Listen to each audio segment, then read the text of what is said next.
Unit number 8 and standard 10. આપણે last time unit number 8 માં બે પાર્ટ જોઈ ગયા છીએ, યુનિટ નંબર 1 અને યુનિટ નંબર 2. એમાં ઘણા એવા જે પક્ષીઓ છે એના વિશે આપણે સમજ્યા અને છેલ્લે આપણે જોયું હતું કે માણસ જાતને જો જે મદદ કરવા ઈચ્છતા હોય આવા પશુ અને પક્ષીની, આ સજીવોની, તો એ કેવી રીતે કરી શકાય એવું શુભાંગી પૂછે છે અને આજે આપણે એની કોઈ જે શીખ છે એ મેળવવાની છે. તો જોઈએ આપણે આગળ. Devangi, you can offer a grains and water for birds. કેવી રીતે આપણે કરી શકીએ? તો પહેલી વાત જે છે એને કહી કે પક્ષીઓ જે છે એને જો તમે હેલ્પ કરવા માંગતા હોય અને પશુઓની જો હેલ્પ કરવા માંગતા હોય તો પહેલા તો એનો ખોરાક જે છે એને આપવો જોઈએ. તો ખોરાકમાં આપણને ખબર છે સૌથી વધારે શું અવેલેબલ એના માટે હોય તો કે છે ગ્રેન્સ. ગ્રેન્સ એટલે કે થોડા એવા અનાજ, એન્ડ વોટર અને પાણીની વ્યવસ્થા પક્ષીઓ માટે રાખવી જોઈએ, એમને આપવી જોઈએ. Nowadays we get to see very few sparrow, right? આપણે અત્યારના જે દિવસો છે એ દિવસોમાં આપણે, તને ખબર જ હશે કે આપણે જે સ્પેરો એટલે કે ચકલીની જે જાતિ છે, ચકલી જે છે એ આપણને ખૂબ જ ઓછી જોવા મળે છે, રાઈટ? સાચે? Where have they gone? તો તું જ કહે કે એ ક્યાં ગઈ બધી? તો કે આજના દિવસોમાં આપણે જોઈએ છીએ કે ચકલીઓ છે એ આપણને ખૂબ જ ઓછી જોવા મળે છે, સાચું? તો વિચાર કે આ બધી ક્યાં ગઈ હશે? Shubhangi, they have perhaps gone to their mama's home vacation. શું કહે છે? થોડું કિડિંગ કરતા, મીન્સ કે થોડી મજાક કરતા એ કહે છે કે કદાચ ને એના મામાના ઘરે વેકેશન કરવા માટે ગઈ હશે. Devangi, what about the other days? હા, વાંધો નહીં, ચાલો તો માનીએ કે વેકેશન માટે ગઈ હશે, પરંતુ બીજા બધા દિવસ એ ક્યાં હશે? Shubhangi, I don't know. Will you please explain? મને ખબર નથી. શું તું એને એક્સપ્લેન એટલે કે મને સમજાવીશ? Devangi, they have left us because we have destroyed their homes. તે આપણને છોડીને જતી રહી છે. leave us એટલે કે આપણને છોડીને જતી રહી છે. શું કામ? એનું કારણ એ છે કે આપણે એની જે રહેઠાણ છે destroy એટલે કે નાશ કરવું, their homes એના જે ઘર છે એનો આપણે નાશ કરી દીધો છે. Shubhangi, how? I have not done that mischief. mischief એટલે કે બેવકૂફ. અરે સાચે મેં તો આવું કોઈ દી ખરાબ કામ કરેલું નથી, આવું બેવકૂફ ભર્યું કામ કરેલું નથી. how? કેવી રીતે? દેવાંગી, no sweetheart, ના વાલી. Actually, we have designed our house in such a way that the birds cannot enter the house.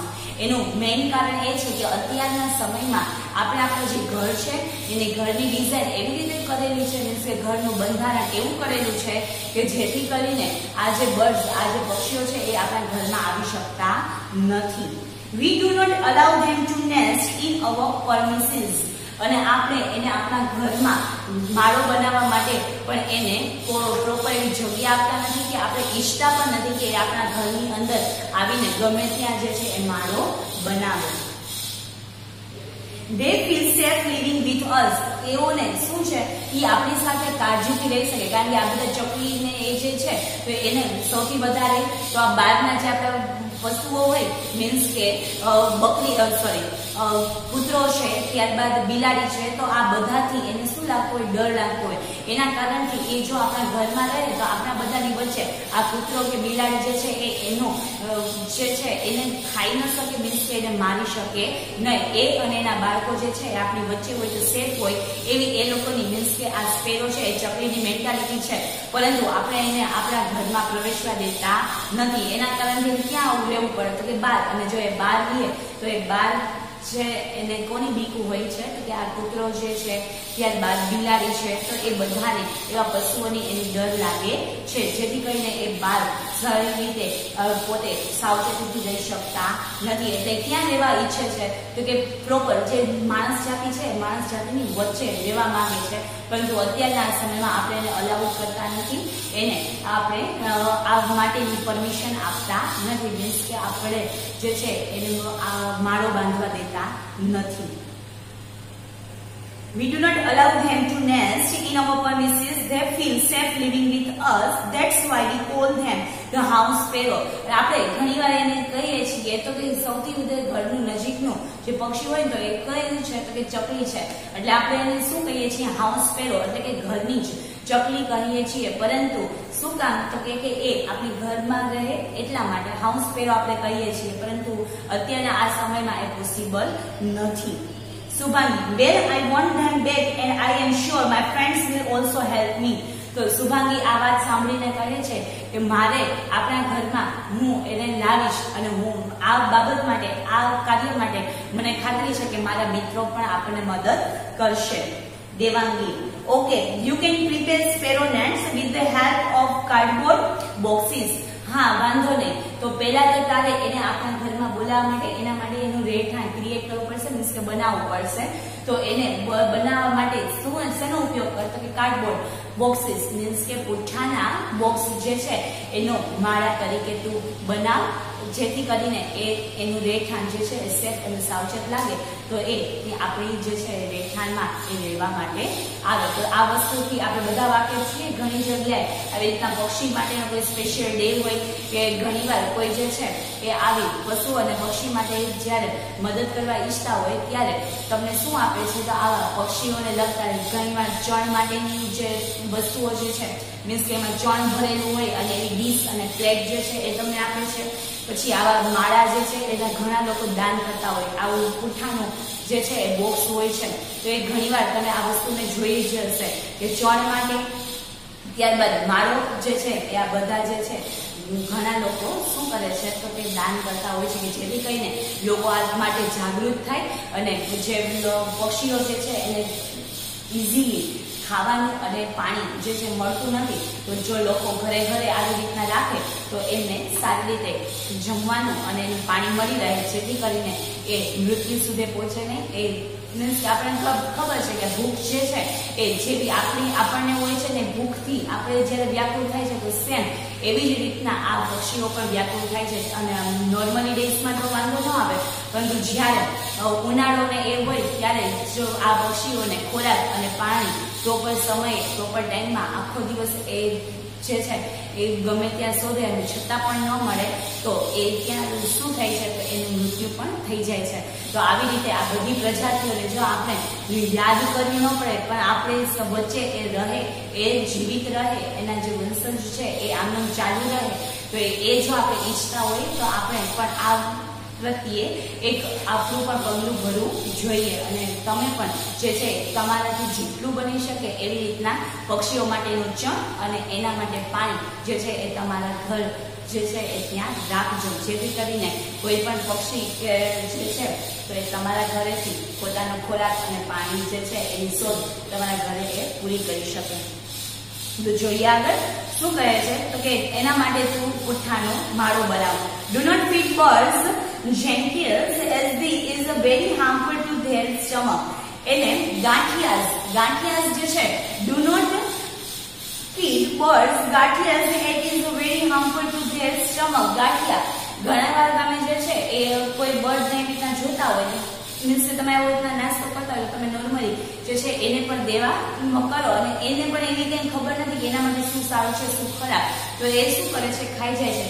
તો એના માટે એના સ્ટમક એટલે કે પેટ માટે કેવું છે, ડેન્જર, એટલે કે ખૂબ જ ખરાબ છે. તો એ ક્યારેય પક્ષીઓને ખાવા માટે ગાંઠિયા આપવા નહીં. આપણે શું કીધું છે, ગ્રેન્સ એટલે કે અનાજ આપવા, અને એમાં નોર્મલી જે છે ક્યારેક ઘઉં છે, ચોખા છે, ઝાલ છે, તો એવું આપો તો એ નોર્મલી ખાઈ શકે અને એના માટે એ સેફટી વાળું પણ છે. Put some grains like rice, milk, etc. and water in a dish. અને શું રાખવું તો કે એના માટે ભાત છે, મિલ્ક એટલે કે દૂધ છે, etcetera, water in a dish, અને ત્યારબાદ પાણી એના માટે ડીશમાં રાખવું. They will surely come to play with you. અને ચોક્કસ આવું જો તમે એના માટે ખાવા અને પીવા માટે રાખશો તો એ ચોક્કસ તમારી સાથે રમવા માટે આવશે અને આ ચણવા માટે આવશે. Then you and your friends can sing a song. અને ત્યારબાદ તમે અને તમારા મિત્ર સાથે મળીને ગીત પણ ગાઈ શકશો. કહ્યું તો આપણું જૂનું અને જાણીતું જે છે, ચક્કી બેન મારી સાથે રમવા આવશો કે નહીં, આ જે ગીત છે તો એ તમે ગાશો અને એની સાથે એન્જોય પણ કરશો. શુભાંગી, વન મોર ક્વેશ્ચન દીદી, હજુ પણ એક પ્રશ્ન છે દીદી. દેવાંગી, ઓ શ્યોર, હા ચોક્કસ. Shubhangi, please tell me about migratory birds, migratory એટલે કે એક સ્થાનેથી બીજે સ્થાને જે બર્ડ, જે પક્ષીઓ જે છે પોતાનું સ્થળાંતર કરતા હોય, તે સ્થળાંતર થતા બર્ડ્સ, સ્થળાંતર થતા પક્ષીઓ માટે તમે મને કહી શકશો? કહે છે વેલ શુભુ, every year we have thousands of birds as our guests from Europe, Siberia and other cold countries. હા શુભાંગી એને કહે છે થોડીક લવલી રીતે, મીન્સ કે પ્રેમથી શું કહે છે શુભુ, હા શુભુ આપણા દેશમાં વિદેશથી ઘણા એવા પક્ષીઓ જે છે એ આપણા મહેમાન તરીકે આવે છે. મોસ્ટ ઓફ ક્યાંથી આવે છે તો કે યુરોપથી, સાઇબિરિયાથી અને અધર કોલ્ડ કન્ટ્રીઝ અને બીજા ઠંડા એવા દેશોમાંથી આપણા ભારતમાં આપણા મહેમાન તરીકે આવે છે. Bird like pelicans, cranes, various doves and rosy petrels travel thousands of kilometers to fly to India. ત્યાં જે પક્ષીઓના નામ કીધા એ બધા આ ઠંડા પ્રદેશમાંથી ભારતના જે છે એ ભારતમાં આવવા માટે એ કેટલા કિલોમીટર સુધી શું કરે છે તો કે ફ્લાઇંગ કરે છે. મીન્સ કે અહીંયા આવવા માટે એ ખૂબ જ મહેનતથી અને એ ત્યાંથી આટલા કિલોમીટર ઉડીને આપણા ભારતમાં આવે છે. કયા કયા તો ફરીથી કહી દઈએ. Pelicans, cranes, various ducks and rosy petrels travel 1000 kilometre, હજારો કિલોમીટર ટુ ફ્લાય એ ઉડે છે ટુ ઇન્ડિયા, ત્યાંથી હજારો કિલોમીટરથી ઉડીને એ ક્યાં પહોંચે છે તો કે ભારત પહોંચે છે. Shubhangi, rosy petrol, this name sound sweet, vote is that rosy patrols? આ જે નામ છે એ તો ખૂબ જ સુંદર, સાંભળવામાં ખૂબ જ મીઠું એવું લાગે છે, મીન્સ કે સરસ એવું નામ છે. તો વોટ ઇઝ ધેટ? આ કયું પક્ષી છે? Devangi, it is a bird like our myna. આ મેના જે છે આપણું, જે ગુજરાતીમાં આપણે જેને ઓળખીએ છીએ મેના તરીકે, તો એ મેના જે છે એ એવું જ આ પક્ષી છે. Rosy pastor is vaiya in Gujarati. વૈયા નામે જે છે ગુજરાતીમાં આ રોઝી પેટ્રોલ જે છે એ ગુજરાતીમાં વૈયા નામે ઓળખાય છે. Its colour is dull brown and pink. એનો જે કલર જે છે એનો રંગ છે એ કેવો છે કે ડલ બ્રાઉન, આછો એવો ભૂરો, અને પિંક અને ગુલાબી એવો હોય છે. Shubhangi, it is the same one I see during a winter flying in the flock.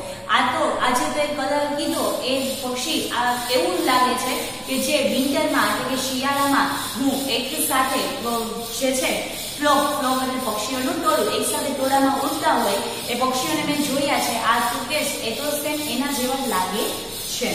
Devangi, good observation. તારું જે ઓબ્ઝર્વેશન આજે તે જોયું એ ખૂબ જ સરસ, સાચું છે અને સરસ જે છે તારું ઓબ્ઝર્વેશન, તારું નિરીક્ષણ જે છે એ ખૂબ જ સરસ છે. This bird arrived in India in June, July from Europe and returned in March, April. આ જે બર્ડ જે છે આ રોઝી પેટ્રોલ એટલે ગુજરાતીમાં જેને કહીએ છીએ વૈયા, જે કેના જેવું લાગે છે તો આપણું જે આપણે મેના તરીકે ઓળખીએ છીએ એના જેવું આ પક્ષી છે. અને એ આપણા ભારતમાં પેલા તો ક્યાંથી આવે છે તો કે યુરોપમાંથી. કયા મંથમાં આવે છે તો કે જૂન અને જુલાઈમાં આવે છે અને પાછું રિટર્ન ક્યારે થાય છે? માર્ચ અને એપ્રિલમાં.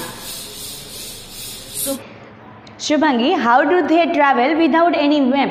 શુભાંગી હજી પ્રશ્ન પૂછે છે, હજી એની જે આતુરતા છે પક્ષીઓ વિશે અલગ અલગ વાત જાણવાની, તો એ ઉપરથી એ કહે છે કે આ જે માઇગ્રેટરી બર્ડ્સ એટલે કે સ્થળાંતર થતા જે પક્ષીઓ છે એ અહીં વિદેશથી આપણી ઇન્ડિયામાં આવે છે, તો કે આપણા ઇન્ડિયા સુધી પહોંચવા માટે એ શેનો નકશાનો ઉપયોગ કરતા હશે? તો કહે છે Devangi, they tech help of the sun to find their way. શેનો ઉપયોગ કરે છે તો કે તેઓ સૂર્યપ્રકાશ એટલે કે સૂર્યની મદદથી તે પોતાનો રસ્તો જે છે એ શોધે છે અને એના માટે મદદ કરે છે. While they come they travel in the early morning and during return migratory they fly in the evening. અને તેઓ જે છે એ અહીં આવવા માટે વહેલી સવારે જે છે એ પોતે ટ્રાવેલિંગ કરે છે અને રિટર્ન જે છે એ ત્યાં પાછા સ્થળાંતરિત થાય ત્યારે એ સાંજના સમયે ફરીથી સ્થળાંતરિત કરે છે. એટલે કે સૂર્યપ્રકાશ જે છે એ ત્યારે એનો ઉપયોગ કરે છે અને એ પ્રમાણે પોતાના રસ્તા જે છે એ નક્કી કરે છે, એનો વે એનો જે છે એ ડિસાઇડ કરે છે. અને ત્યારબાદ બીજી વાત એ કરે છે કે સૌથી વધારે ટ્રાવેલિંગ કયા સમય દરમિયાન કરે છે તો કે વહેલી સવારે અને સાંજના સમયે. Shubhangi, do they all use the same pattern for migration? તો કે સ્થળાંતર થવા માટે તેઓ બધા એક જ સરખી પેટર્ન, એક જ સરખી જે રીત છે એને ફોલો કરે છે, એને એ પ્રમાણે એ લોકો સ્થળાંતરિત થાય છે? દેવાંગી, ઓફકોર્સ નોટ, ચોક્કસ નહીં. Migratory birds fly in a different patterns. સ્થળાંતરિત થતા જે પક્ષીઓ છે એ બધા અલગ અલગ પેટર્નથી જે છે એ પોતે સ્થળાંતરિત થાય છે. Birds like cranes, ducks and geese fly in formation of a V shape. આ જે ડોગ્સ છે એટલે કે બતકો છે, હંસ છે, ક્રેન્સ, બગલાઓ જે છે એ બધા જ્યારે માઇગ્રેટ સ્થળાંતરિત થતા હોય ત્યારે કઈ શેપમાં? તો કે વી શેપમાં જે છે એ પ્રમાણે એક સાથે ઝુંડમાં, વી શેપના ઝુંડમાં એ નીકળે છે, મીન્સ કે સ્થળાંતરિત થાય છે. Certain ducks, wasps and flyer catchers travel in groups. અને કેટલાક પ્રકારના જે આ બતકો છે, ફ્લાયર કેટર્સ છે, એ બધા પક્ષીઓ છે એ હંમેશા સ્થળાંતરિત શેમાં થાય છે? તો કે ગ્રુપમાં જ થાય છે, ક્યારેય એકલા સ્થળાંતરિત થતા નથી. Shubhangi, oh God, how can I remember these all details? હું આ બધી જ ડિટેલ્સ, આ બધી માહિતીને કેવી રીતે યાદ રાખીશ? દેવાંગી, ધેટ્સ ઇઝી, એ તો સરળ છે. Remember these steps while birding. હું તને જે સ્ટેપ્સ કહું, હું જે પ્રમાણે તને કહું એ છે એ તું બર્ડિંગ એટલે કે જ્યારે પક્ષીઓનું નિરીક્ષણ કર ને ત્યારે એને યાદ રાખજે. First, see the colour of the bird. પહેલાં શું કહે છે? તો કે કલર જે છે પક્ષીઓનો તારે પહેલાં એ નિરીક્ષણ કરવાનું કે પક્ષીનો કલર કેવો છે. Second, observe its size. પછી એ પક્ષીઓનું કદ કેવું છે એ તારે નિરીક્ષણ કરવાનું. Third, notice the shape and length of the bill and tail. ત્યારબાદ એની બિલ એટલે જે એની ચાંચ છે અને ત્યારબાદ ટેલ એટલે એની પૂંછડી છે, એ પૂંછડીનો આકાર, એનો કદ અને એ કેવા પ્રકારની છે એ તારે નિરીક્ષણ કરવું. ત્યારબાદ fourth, place of site like a perhaps on a tree or wire in a water body, open ground, grassland or sky. ચોથો સ્ટેપ કહે છે કે એ સૌથી વધારે ક્યાં જોવા મળે છે? એ સ્થળ ઉપરથી નક્કી થાય કે આ કયું પક્ષી છે. તો કેવા? તો કે વૃક્ષ ઉપર છે, વાયર ઉપર છે, ગ્રાસલેન્ડ એટલે કે ઘાસવાળા મેદાનમાં છે, વોટર બોડીઝ એટલે કે પાણી જે છે એ પાણીવાળા વિસ્તારની નજીક છે, પછી ઓપન ગ્રાઉન્ડ એટલે કે મેદાનમાં છે, કે સ્કાય કે આકાશમાં જોવા મળે છે. તો પહેલાં પછી એનું શું તારે જોવાનું કે કયા સ્થળે વધુ જોવા મળે છે. A part of these tips you can give your close friends name to that bird whose nature or any characteristics matches with the friend. અને ત્યારબાદ જેવી આ મેં તને સ્ટેપ કીધા જે પ્રમાણે એવી જ રીતના તારે તારા ફ્રેન્ડને પણ કહેવાના અને તમારે આ બધું જે છે એ નિરીક્ષણ કરી અને એના જે પ્રોપર નામ શું છે એ નિરીક્ષણ ઉપરથી પછી જે છે એના નિરીક્ષણ કરેલા મુદ્દાઓ એટલે કે એની જે કાંઈ વિશેષતા છે એને અને તમારી પાસે જે બર્ડ છે અને એની વિશેષતા છે એ નામ સાથે બંને શું કરવાનું? મેચ કરવાનું અને પછી તમને ખબર પડશે કે આ પ્રોપરલી કયું પક્ષી છે. શુભાંગી, ધેટ્સ ટ્રુ, આ સાચું છે. થેન્ક યુ દીદી for introducing me to the colourful world of birds. અને એની દીદીનો આભાર માનતા કહે છે કે તમારો આભાર દીદી કે તમે મને આ પક્ષીઓની રંગબેરંગી જે દુનિયા છે એનાથી મને અવગત કરાવી, એનાથી મને વાકેફ કરાવી. Devangi, yes my brain fever bird. હા, મારી માથું ખાનારી પક્ષી. Mitra, what is that? આ વળી કયું પક્ષી? Shubhangi, a bird like Shubhangi. શું કહે છે? તો કે એ શુભાંગી જેવું બર્ડ એટલે કે શુભાંગી જેવું પક્ષી. શુભુ, સર્ચ અબાઉટ ધીસ બર્ડ. જો ત્યાં શુભાંગી જે છે એક પ્રિન્ટ મિસ્ટેક આવી છે. મિત્રાએ પૂછ્યું કે આ વળી કેવું પક્ષી? જે છે દેવાંગી થોડી એવી ખીજવતા શુભાંગીને પ્રેમથી કહે છે કે હા, મારી માથું ખાનારી પક્ષી. તો ત્યાં શુભાંગી લખ્યું છે મિત્રા પછી, તો ત્યાં તમારે શું કરવાનું છે? દેવાંગી. ત્યારબાદ દેવાંગી, અ બર્ડ લાઈક શુભાંગી કે આ કેવું પક્ષી? તો કે શુભાંગી જેવું. શુભુ, સર્ચ અબાઉટ ધીસ બર્ડ. શુભુ જે છે એ તું આ પક્ષીઓ માટે પણ આવું જ કંઈક પક્ષી હશે તો તું એના માટે માહિતી મેળવ કે આવું માથું ખાનારું જે છે આપણને ચીડવતું એવું કોઈ પક્ષી છે તો એના વિશે તું થોડીક એવી નોંધ કરે. મિત્રા, રિમેમ્બર શુભુ. મિત્રા હજી છે એ પોતે કહે છે કે શુભુ તો યાદ રાખજે, we need birds on the earth as they eat of the insect harmful our crops. કે પક્ષીઓની જરૂરિયાત આપણને એટલા માટે પણ છે કે એ આપણા જે આ પાક છે એ પાકને નુકસાન પહોંચાડતા જે જીવજંતુઓ છે એને આ પક્ષીઓ છે એ ખાઈ જાય છે, જેથી કરીને આપણા પાકનું રક્ષણ થાય છે. તો આપણા પાકના રક્ષક તરીકે આપણે પક્ષીઓ જે છે આપણને મદદરૂપ થાય છે. They are also helpful in spreading of seeds. ત્યારબાદ એ આપણને સીડ્સ એટલે કે બીજનું જે છે સ્થળાંતર કરાવવું હોય તો એના માટે પણ ઉપયોગી છે. ઘણીવાર આપણે જંગલો જોતા હોય, રસ્તામાં ઘણા બધા એવા વૃક્ષો જોતા હોય તો આપણને એમ થાય કે આટલા બધા વૃક્ષો જે છે અહીં કોણે વાવેલા હશે, તો ક્યારેક માણસો હોય અથવા તો એ વૃક્ષના મૂળમાંથી જ બીજું વૃક્ષ ઉત્પન્ન થયું હોય, પણ ઘણીવાર જે છે એ ત્યાં સુધી એ બીજ પહોંચાડવા માટે કોને પોતાનો ભાગ ભજવેલો હોય તો કે પક્ષીએ. તો આવી રીતના એક જગ્યાએથી બીજી જગ્યાએ જો કોઈ વૃક્ષ માટે કે કોઈ છોડ માટે બીજનું જે છે એ બીજનું સ્થળાંતર કરવા માટે પણ કોણ ઉપયોગી છે તો કે પક્ષીઓ. ત્યારબાદ they entertain us with their sweet calls. એ આપણને આનંદ આપે છે શેનાથી તો કે એના મીઠા એવા અવાજથી. Take care of birds. Bird એટલે કે પક્ષીઓનું રક્ષણ કરજે. They are the true indicators of the healthy environment. અને આ જે પક્ષીઓ છે એ આપણા પર્યાવરણના સૌથી મોટા ઇન્ડિકેટર છે. એટલે કે પર્યાવરણ સારું છે કે ખરાબ એ પક્ષીઓની વસ્તી ઉપરથી ખબર પડી જાય. અત્યારનું જે વેધર છે એનામાં આપણે જોઈએ તો આપણને નોર્મલી પક્ષીઓ જે છે એ આપણને દેખાતા નથી. એનો મિનિંગ શું છે કે અત્યારનું જે વાતાવરણ છે એ જે છે એ સારું નથી, મીન્સ કે ખરાબ છે, જેથી કરીને પક્ષીઓ જે છે એને એક્સેપ્ટ કરી શકતા નથી. વાતાવરણ જેટલું સુંદર અને સ્વચ્છ હશે ત્યાં જ સૌથી વધારે પક્ષીઓ તમને જોવા મળશે. એટલે કે પર્યાવરણ સારું છે કે ખરાબ એ પણ આપણને શેના ઉપરથી ખબર પડી જાય છે તો પક્ષીઓ અને એની આખી સંખ્યા ઉપરથી. શુભાંગી. થેન્ક યુ દીદી. તો શુભાંગી અત્યાર સુધી જેટલા પણ પ્રશ્ન પૂછ્યા એટલા દેવાંગી અને મિત્રાએ બહુ સારા એવા જવાબ આપ્યા. એનાથી સંતોષ થઈને અને એનો જે છે એના બધા જ જવાબ જે છે એને પ્રશ્નના મળી જાય છે, એટલા માટે એનો દીદીનો આભાર માને છે. એટલે કે તમારો આભાર દીદી એમ કરીને એ પોતે સંતોષ પામે છે.